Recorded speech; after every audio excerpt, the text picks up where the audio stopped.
Pai do Senhor Jesus, meu amado irmão, minha amada irmã, livro de Apocalipse, capítulo 14, versículo 13. Não se esqueça de se inscrever no nosso canal, dar o seu joinha e compartilhar essa mensagem. E a todos que nos acompanham, receba aí o nosso abraço em nome do Senhor Jesus. Apocalipse 14, 13. Então ouvi uma voz do céu dizendo: escreve, felizes os mortos que já morreram no Senhor. De agora em diante, diz o Espírito, sim, eles descansarão de suas fadigas, pois as suas obras os seguirão. Eu quero usar esse tema. As suas obras os seguirão. Felizes aqueles que dormem no Senhor. Porque os que não dormem no Senhor não têm felicidade nenhuma. Mas os que dormem no Senhor, as suas obras, querendo ou não, os seguirão.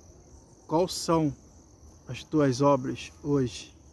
Jesus continua dizendo, como disse em Apocalipse, eu sei as tuas obras.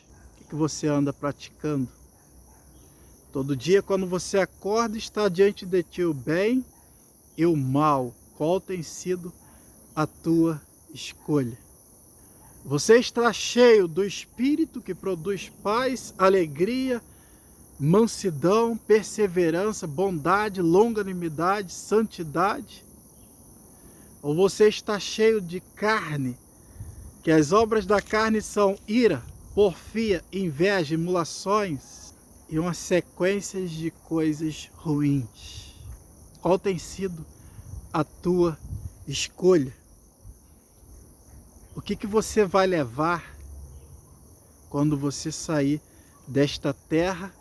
E o que você vai deixar? Qual é o teu legado? Essa é a interrogação que você deve responder, não para mim, mas para si mesmo. Eclesiastes 2, Salomão, dizendo: fiz para mim, ajuntei para mim, ouro e prata com abundância, 1000 mulheres, fiz jardins, tive servos, servas, cantores, me provi disso, daquilo outro. Abundância é quando você olha tipo as águas do mar, que você não consegue contar. Foi isso que Salomão fez. E o que eu quero dizer com isso, que o que você faz para você não gera galardão. O que gera galardão é o que você faz para o seu próximo e para Deus. Quais são as tuas obras? Amados, eu quero te levar a mergulhar na história de Jó. Jó falando sobre o seu primeiro estágio. Seu primeiro estágio antes da tentação, antes de Satanás ter tocado em toda a sua estrutura familiar, a sua estrutura moral, ou seja, sua estrutura moral não, mas a sua estrutura familiar, financeira, foram tocadas por Satanás. E por fim, tocou na sua carne. Mas Jó vai dar um relato de quem ele era antes disso. Quando seus amigos começam a interrogá-lo, a chamá-lo de ladrão, a chamá-lo de adúltero e dizer que ele tinha roubado as viúvas. Por isso ele estava naquela situação. Então Jó vai dar um relato no capítulo 29. Jó está lembrando do seu primeiro estágio. Ele era respeitado pelos jovens, pelas autoridades. Ele era respeitado pelos jovens, pelas autoridades. As autoridades prestavam continência para Jó. Ele era um homem de respeito. Capítulo 29, versículo 12. Livrava o miserável que clamava, como também o órfão. Versículo 13. Jó está dizendo assim, que é o cachorro latindo com boi. Versículo 13. Fazia que rejubilar o coração da viúva. Jó cuidava da viúva, cuidava do órfão. E Jó continua, versículo 14.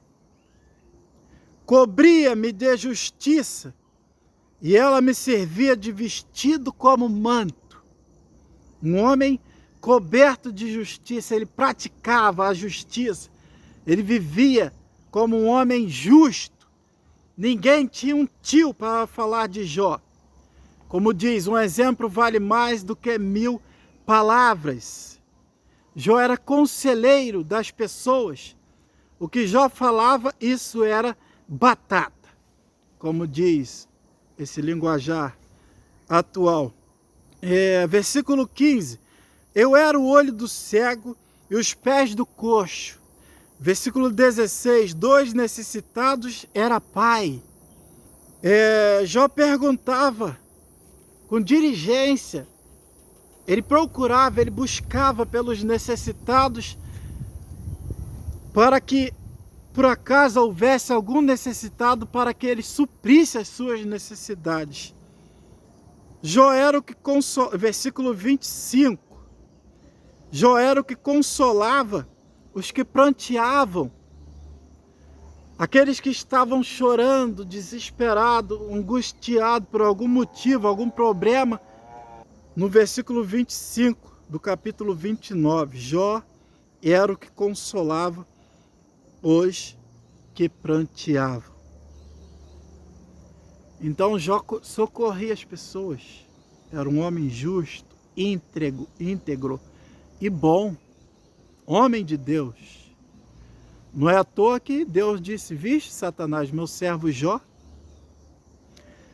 Amados, agora vamos ver o estágio atual que Jó está vivendo, tocado por Satanás na sua estrutura, sua família, seus bens, perdeu sua família, perdeu seus bens. Satanás tocou também, com permissão de Deus, no seu corpo físico, fazendo assim com que viessem as chagas sobre seu corpo. E agora Jó está falando no capítulo 30, o seu estágio atual, que ele está vivendo. Jó capítulo 30, versículo 1. Mas agora se riem de mim aquelas pessoas que ele ajudou, que ele socorria, que ele aconselhava. Mas agora riem-se de mim. Versículo 9. Mas agora sou a sua canção e lhe sirvo de provérbios. Abominam-me, foge para longe de mim. Olha o desprezo, a decepção com o ser humano. Fogem para longe de mim, e no meu rosto não privam de cuspir, não cessam de cuspir no rosto de Jó. Certamente, falando figuradamente, porque eu acredito que eles não iam lá cuspir literalmente em Jó. Promovem a minha miséria. Ou seja, aquilo é um miserável, um sem vergonha. Promovem a minha miséria. Versículo 15. Perseguem a minha honra. Perseguem a minha honra. Versículo 25. Chorei pelo aflito, angustiei-me pelo necessitado. Versículo 26. Aguardando bem, mas veio o mal. Esperando a luz, veio a escuridão. Amados, confesso a vocês que eu queria ver a continuação dessa história. Porque a Bíblia diz que Deus virou o o cativeiro de Jó. O que Jó tinha, Deus deu a ele tudo em dobro. E agora?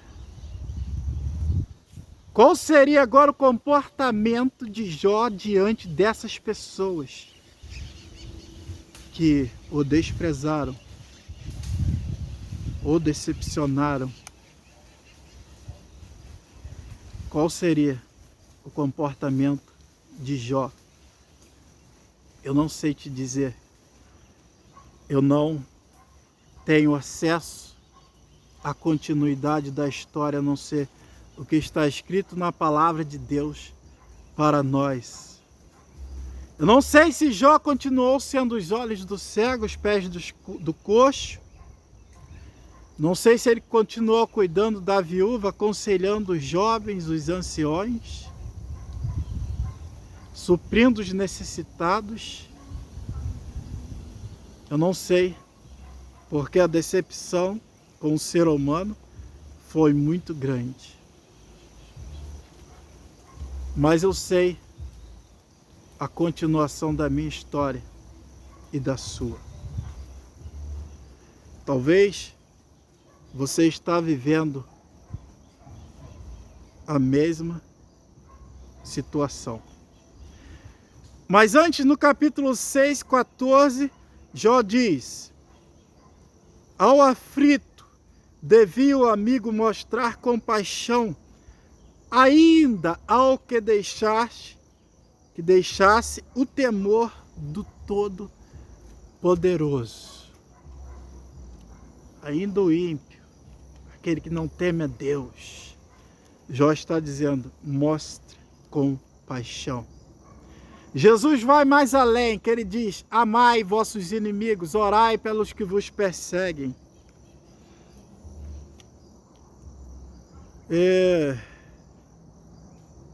João 13:34. Um novo mandamento vos dou. Essa agora é a minha e a tua história. Um novo mandamento vos dou: que vos ameis uns aos outros, assim como eu vos amei a vós, que também uns aos outros vos amei.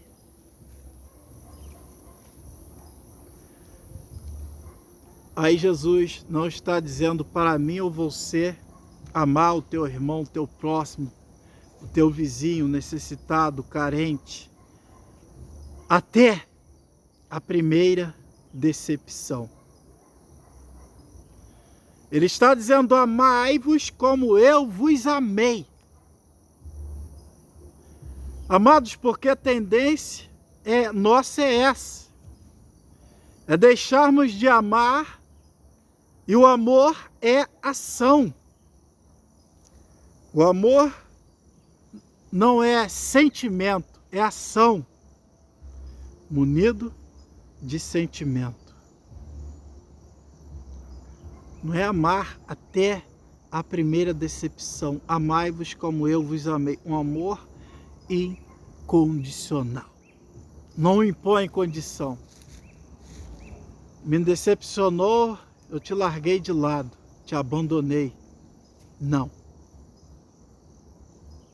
Jesus amou seus discípulos, embora um era ladrão, o outro era traidor, outros complicados, como Pedro, que não era convertido, mas Jesus os amou do jeito que eles eram e disse para nós: assim como eu vos amei, amai-vos uns aos outros.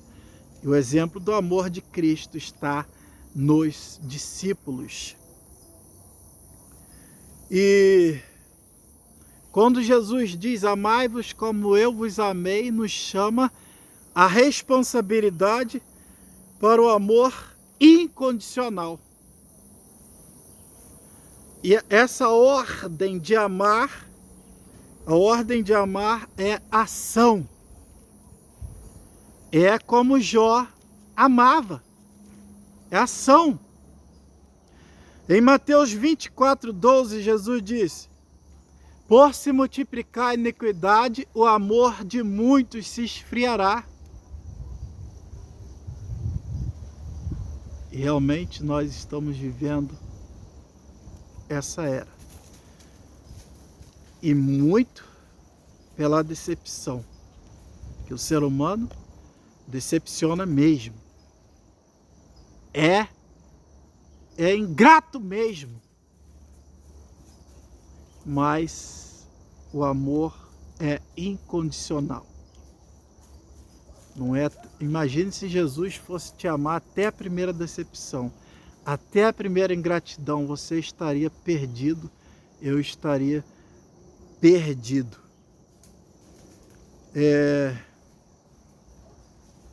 Por se multiplicar a iniquidade, o amor de muitos se esfriará. E é esse amor com ação. 2 Timóteo 3, 1 e 2, está falando que nos últimos tempos, os tempos que nós estamos vivendo, olha o perfil dos homens nesses tempos. Os homens serão egoístas, avarentos, presunçosos, arrogantes, desobedientes, ingratos.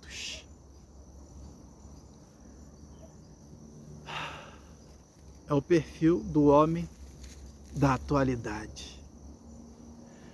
Amados, o amor que Cristo nos ensinou não julga mérito.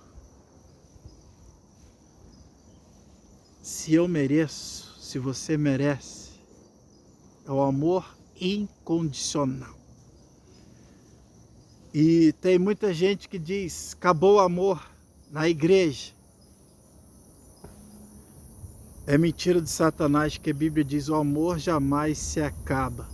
Acabou o amor em você, porque o amor é ação. A ordem é amai-vos, não é receba amor. Tem muita gente querendo receber amor, receber o que não dá. Dar amor e ser-vos-á dado. Dar e ser-vos-á dado. É isso que diz a Bíblia, essa palavra poderosa do Senhor Jesus. Você dá e recebe. Dar carinho, dar afeto, dar respeito, dar misericórdia. Se veste de justiça, assim como Jó se vestiu.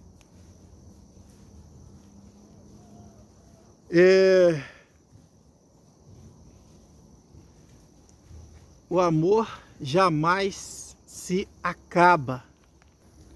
Quantas pessoas já rasgaram o manto da justiça justamente por causa de uma decepção? Quantas pessoas estão como Salomão, vivendo egoístamente, ajuntando para si e fazendo para si, como Salomão diz em Eclesiastes 2, ajuntei para mim, fiz para mim. E isso não dá galardão. Foca lá no começo da mensagem, o que você vai levar e o que você vai deixar. Você tem a coroa da justiça ou você rasgou o manto da justiça? Não se esqueça do que você junta para si, você deixa para os outros.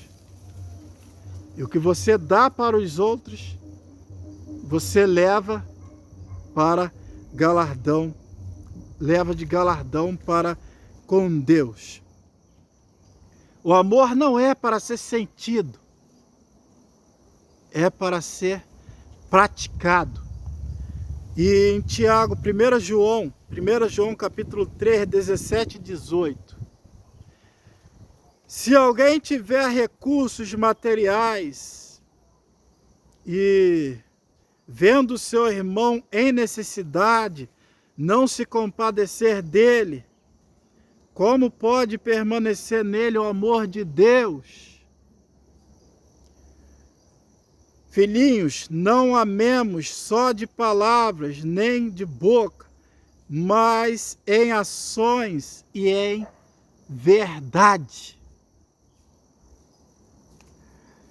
Essa realidade que nós estamos vivendo, os homens sendo cada vez mais egoístas, porque se decepcionou com alguém, aí não vou ajudar mais ninguém, não vou socorrer mais ninguém, o ser humano é tudo igual, tudo ingrato. Aí se Deus agir assim com você e comigo, nós estamos perdidos. Ele está exigindo de mim e de você nesse momento um amor incondicional. Um amor que não visa mérito, se a pessoa merece ou não. O amor jamais se acaba. O amor tudo sofre, tudo crê, tudo suporta, tudo espera. Isso é amor. Os benefícios do amor para mim e para você. 1 Pedro, capítulo 4, versículo 8. Mas, sobretudo, tendes ardente amor uns para com os outros, porque o amor cobrirá multidão de pecados. Então, quando nós praticamos o amor, a prática do amor em ação cobre multidão de pecados. Outro benefício do amor. 1 João capítulo 2, versículo 10. Aquele que ama seu irmão está na luz, e nele não há escândalo. O amor te põe na luz. Jesus diz: eu sou a luz do mundo. E a igreja é a luz. Quando você esconde essa luz, deixa de praticar o amor, você, meu amado, minha amada, está andando em trevas. 1 João, capítulo 4, versículo 11. Amados, amemo-nos uns aos outros, porque o amor é de Deus. Qualquer que ama é nascido de Deus e conhece a Deus. Aquele que não ama não conhece a Deus, porque Deus é amor. Então, se não praticamos o amor, não conhecemos a Deus. Para refletir no que você vai levar, querendo ou não, as tuas obras te seguirão. Estaremos perante o tribunal de Cristo. Querendo ou não, você vai deixar alguma coisa. E tudo que Deus quer é que o que você vai deixar seja boas obras. E não quem foi fulano, um homem egoísta, avarento. Quem foi fulano? Um homem de Deus, um homem que se vestia de justiça, que socorria os necessitados. Aleluia. Vamos ver na Bíblia as pessoas orando a Deus para que Dorcas, uma mulher de boas obras, voltasse. E você não seja aquela pessoa que quando partir, as pessoas digam: já vai tarde. Mas que você seja aquela pessoa que vai deixar um bom legado de boas obras, com amor incondicional. É o que Jesus quer. Amai-vos como eu vos amei, sem exigir nada em troca. Ame do jeito que a pessoa é. Ah, mas é um maconheiro, mas é um vagabundo. Ame do jeito que a pessoa é. Eu não estou dizendo de ser bobo, mas ser bom. Ser bom. Ame com amor incondicional, sem querer nada em troca. Que o Jó do começo, seja o nosso espelho, porque nós não conseguimos acompanhar a sequência da história de Jó, mas eu creio que ele continuou sendo o mesmo homem, mesmo após toda a decepção, porque ele era um homem de Deus, nele habitava o Espírito de Deus. E quando você deixa de amar, deixa de praticar o amor, você extingue o Espírito. A Bíblia diz, não apagueis o Espírito. E não apagar o Espírito é praticar as obras de Jesus. É amar incondicionalmente. Para de olhar os defeitos, para de olhar os méritos. Ame. Ame. E preste atenção no que você vai levar e no que você vai deixar, e que Deus nos abençoe. Até a próxima mensagem, aquele abraço. Não se esqueça de se inscrever no nosso canal.